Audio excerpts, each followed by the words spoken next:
আসসালামু আলাইকুম রহমতুল্লাহ। সবাই কেমন আছেন? আশা করি ভালো আছেন। পরীক্ষার শেষ মুহূর্তের প্রস্তুতি নিয়ে আপনাদের সাথে আমি হাজির হয়েছি, উমর ফারুক। নির্বাচনটা বাংলাদেশে এত সতর্কতার মধ্য দিয়ে, এত আগ্রহের মধ্য দিয়ে আসলে আগে কখনো হয় নাই। পলিটিক্স যেটাকে একটা ট্যাবু হিসেবে দেখা হয়, সেটা নিয়ে এখন কথা বলছে তরুণ থেকে বৃদ্ধ পর্যন্ত সবাই। এবং এইটাই যে কোনো জাতির জন্য খুবই গুরুত্বপূর্ণ জিনিস, যে একটা জাতি কতটুকু সজাগ বা রাষ্ট্রের নিরাপত্তার ব্যাপারে জাতি কতটুকু অগ্রসর, এটা কিন্তু বোঝা যায়। দেখেন, আমাদের ইতিহাস যদিও ব্যর্থতার, ২৫০ বছর যাবৎ আমরা বারবার প্রতারিত হচ্ছি বিদেশি শক্তি, স্বদেশি শক্তি সবার কাছে। সেইখানে আমাদের প্রাপ্তিটা হইল, আমাদের জুলাই আমাদেরকে যেটা দিছে সেটা হইল আমরা যে হেরে গেছি বারবার, এটার ব্যাপারে এটা আমাদের মাথায় আছে। আমরা এখন জিততে চাই এবং পুরো জাতি এই ব্যাপারে ঐক্যবদ্ধ যে আমাদের আর পেছনে ফিরে তাকানো যাবে না, আমাদেরকে সামনে অগ্রসর হইতে হবে। বিশেষ করে কোনো জাতির তরুণ প্রজন্ম যখন কোনো বিষয়ে হচ্ছে যে আগ্রহী হয়, সতর্ক হয়, তখন সেই জাতির জন্য সেটা আসলে সেই জাতি আসলে বিজয় খুব দ্রুত অর্জন করতে পারে। সো আজকে কথা বলবো হচ্ছে যে 12 তারিখে আমাদের ফাইনাল পরীক্ষার দিনে বা ফাইনাল খেলার দিনে আবিদ ভাই যেমন বলছেন যে খেলা যে কোন লেভেলে চলতে আছে, আমি জানি না উনি বরিশালের কিনা এগেইন।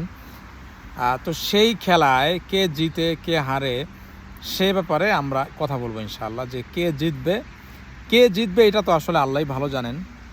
কারণ হচ্ছে যে এটা এই জন্য বলা যাচ্ছে না যে বাংলাদেশে যেভাবে জুলাইয়ের পক্ষের লোক আছে সেভাবে জুলাইয়ের বিপক্ষের লোকও আছে। বাংলাদেশে পরিবারতন্ত্রের বিরুদ্ধের যেমন শক্তি আছে, পরিবারতন্ত্রের পক্ষের শক্তিও আছে কিন্তু। সো লড়াই হাড্ডাহাড্ডি হবে। তো এই মুহূর্তে বলা যাচ্ছে না, বাট অধিকাংশ মানুষ, বাংলাদেশের জনগণ কিন্তু মোটা দাগে চায় না যে পরিবারতন্ত্র আবার ফিরে আসুক, জুলুমের রাজত্ব, ধর্ষণের রাজত্ব আবার ফিরে আসুক, এটা কেউ চায় না। সো আজকে আমরা কথা বলবো যে 12 তারিখে ফাইনাল খেলার দিনে আমরা কী কী বিষয় খেয়াল রাখবো। এবং আমি আপনাদেরকে বলবো যে আমি আসলে জ্ঞান দিতে চাই না, আমি আসলে শেয়ারিং পছন্দ করি। আপনারাও পরামর্শ দিবেন, এটা আমাদের একটা আড্ডা। আমরা সবাই মিলে কিভাবে নির্বাচনের দিনটা ভালোভাবে কাটাতে পারি সেইটা। এখন দেখেন, আমার কথা হচ্ছে যে নির্বাচনে কেউ যদি চোরকে চায়, এটা তার চাওয়ার ইচ্ছা আছে, গণতন্ত্র বলে তুমি চোরকেও নির্বাচিত করতে পারো। সো আমার কথা হচ্ছে, কে চোরকে ভোট দিবে, কে ধর্ষককে ভোট দিবে, যে যাকেই ভোট দেখ সে যেন সেটা দিতে পারে। আমি কারো পক্ষপাতিত্ব করতেছি না। আমি বলছি না যে কেউ যদি বিএনপিকে সমর্থন করে সে বিএনপিকে ভোট দিক, কিন্তু কেউ ভোট চুরি করুক সেটা আমি চাই না। সো আজকে বলবো যে প্রথম বিষয় হচ্ছে প্রার্থীর নিরাপত্তা। দেখেন, আমাদেরকে এটা মানতে হবে যে হাদি ভাইকে আমরা নিরাপত্তা দিতে পারি নাই। রাষ্ট্র তাকে রাষ্ট্রীয় শক্তিতে তাকে হত্যা করে রাষ্ট্রীয় মর্যাদায় কিন্তু তাকে দাফন করছে। সো এটা আমাদের ব্যর্থতা। সো হাদি ভাইয়ের জায়গায় যে আছে নাসিরউদ্দিন পাটোয়ারি, সে কিন্তু ভালো একটা ফাইট দিতেছে। এবং নাসিরউদ্দিন পাটোয়ারির ব্যাপারে একটা জিনিস বলে রাখি, তাকে আমরা যেভাবে দেখি এটা কিন্তু তার পরিচয় না।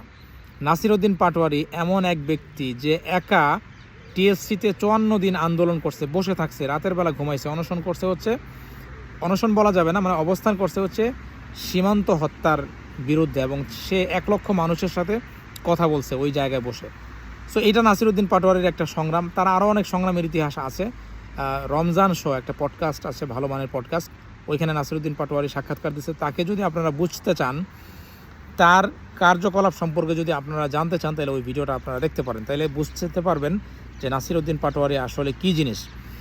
এবং সে বলতেছে, সে খুব হাসি মজাক করে কিন্তু সত্যটা বলে দিতেছে। সে বলতেছে যে বিএনপির স্থায়ী কমিটির সদস্য যে ঢাকা শহরের সবচেয়ে বড় সন্ত্রাস হইতে পারে, এটাকে আমি আগে জানতাম? এটা জানলে কি আমি তার বিরুদ্ধে লড়াই করতে আসতাম? সো হাদি ভাই নাসিরউদ্দিন পাটোয়ারি এটা বলছে যে আমি যখন মসজিদগুলোতে যাই তখন মানুষ আমাকে বলে আপনি হাদি ভাইয়ের বিচার করবেন, অর্থাৎ হাদির প্রতিচ্ছবি হচ্ছে নাসিরউদ্দিন পাটোয়ারি। সো এই ধরনের ইয়াং ড্যাশিং এনার্জেটিক ক্যান্ডিডেট যারা আছে তাদেরকে কিন্তু নিরাপত্তা দিতে হবে।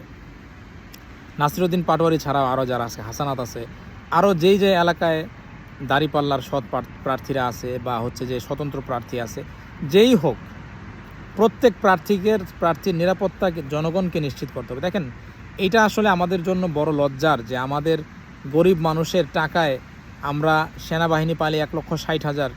তারপরে হচ্ছে আপনার প্রায় 15 থেকে 20,000-এর মতো আমরা নেভি পালি, এয়ারফোর্স পালি 10,000-এর মতো বা 5,000-এর মতো। এত কিছু আমরা পালি, আমাদের ডিফেন্স বাজেট হচ্ছে $4 বিলিয়ন। এত কিছু পালার পরেও আমার বাড়ি আমাকে নিজে পাহারা দিতে হয়, আমার এতগুলো দারোয়ান থাকার পরেও আমার নিজে পাহারা দিতে হয়, এটা আমাদের জন্য লজ্জার। যাই হোক, সে কথা বলে লাভ নাই। আমরা এই মুহূর্তে এমন একটা অবস্থায় আছি যে আমরা রাতে জঙ্গলের মধ্যে ঘুমাচ্ছি, আমাদের কোনো বাড়িঘর নাই, সেটা আমাদেরকে পালা করে পাহারা দিতে হইতেছে। তো আমাদের নির্বাচনটা হচ্ছে এরকম। প্রথমত আমরা প্রার্থীর নিরাপত্তা নিশ্চিত করব, যে কোনো প্রার্থীকে যেন জিতে যাবে এই অবস্থায় যেন প্রার্থীকে গুলি করে হত্যা না করা হয়, সেটা আমরা নিরাপত্তা দেব। নিজের জীবনের বিনিময় হইলেও ইনসাফের লড়াই আমাদেরকে এভাবে করে যেতে হবে। 2 নম্বর হচ্ছে দল বেঁধে যাওয়া। আমরা কেউ ভোট দিতে একা যাব না, সবাই প্রত্যেকের এলাকায় আমরা জানি বন্ধুবান্ধব কে কার আছে, আত্মীয় স্বজন সবাইকে নিয়ে আমরা খুব কাছাকাছি থাকবো, একসাথে যাব। তারপরে হচ্ছে আমরা সীমান্ত পাহারা, এটা খুবই গুরুত্বপূর্ণ। হয়তো বা যাদের বাড়ি ঢাকা শহরে তারা পারবেন না, যারা সীমান্ত অঞ্চলে আছেন, ব্রাহ্মণবাড়িয়া অঞ্চল বিশেষ করে, তারপরে কুমিল্লা, শ্রীমঙ্গল, সিলেট, আরও ময়মনসিংহ, আরও বিভিন্ন এলাকায় যে রয়ের সদস্যরা বা আওয়ামী পান্ডারা তারা খুনের উদ্দেশ্যে বা অ্যাসাসিনেশনের উদ্দেশ্যে তারা ওইখান থেকে ঢুকতেছে কিনা, ওইখান থেকে তারা অস্ত্র, এখন থেকেই আমি মনে করি সজাগ থাকা উচিত যারা সীমান্ত এলাকায় থাকেন, যে অস্ত্র ঢুকতেছে কিনা এই ব্যাপারগুলোতে সতর্ক থাকতে হবে। আইন শৃঙ্খলা বাহিনীকে ডেকে আনতে হবে যে ভাই এখানে এই সমস্যা, আপনারা আসেন। 3 নম্বর হইল যে আমাদেরকে ভোট কেন্দ্রের প্রত্যেকটা কেন্দ্রের গণনার সাথে হচ্ছে যে মূল হিসাবের আমাদেরকে সমন্বয় করতে হবে, যে প্রত্যেকটা কেন্দ্রে কত ভোট পড়ছে, কে আগায় আছে, কোন প্রার্থী, যোগফল যেটা হবে সেটার ব্যাপারে আমাদেরকে অ্যাক্টিভ থাকতে হবে। সো এইটা হচ্ছে মোটামুটি কথা। আমাদের আসলে সজাগ থাকার কোনো বিকল্প নাই। সবাই সজাগ থাকবেন, সবাই একে অপরকে সহযোগিতা করবেন এবং লাঠি নিয়ে যাবেন। সবাই ভালো থাকবেন। ইনকিলাব জিন্দাবাদ। দেখা হবে পরবর্তী কোনো ভিডিওতে নতুন বাংলাদেশের স্বপ্ন নিয়ে। আজকে এখানেই শেষ করছি। আল্লাহ হাফিজ।